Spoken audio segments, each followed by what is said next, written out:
Arsenal lost 3-0 in the Premier League yesterday to Brighton, and it's prompted questions. Have the Gunners bottled the Premier League title? I thought no until yesterday's result, and let me tell you why.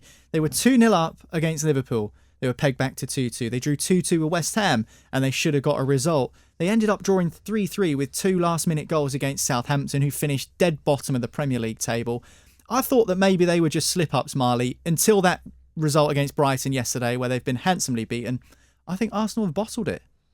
I fall short of saying bottled it because I'm going to instantly contradict myself because immediately, like, they were standard. Yeah, they were winning and they didn't win. And therefore, you can class that as bottling. But for me, still, Arsenal at the start of the season would have took qualifying for the Champions League on the last day by virtue of goals scored or the fair play record or something. Just to get in the Champions League was absolutely what they needed. To be in the title race and to get that experience of being in the title race probably 3 or 4 years before their long-term plan had them challenging, I think is huge, and Arsenal will only be better in the future.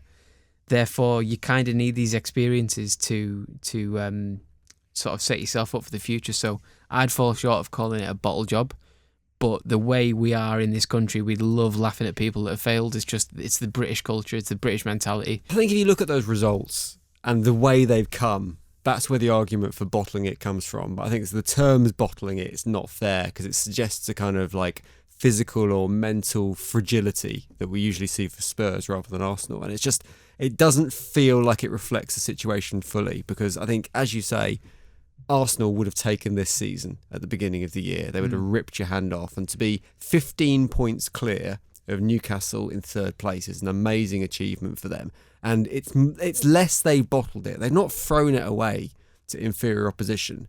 They've been hunted down by an absolutely superb Manchester City team who just don't allow you to make any slip-ups if you want to beat them. They've not bottled it. They've just been beaten by a very, very good Man City team.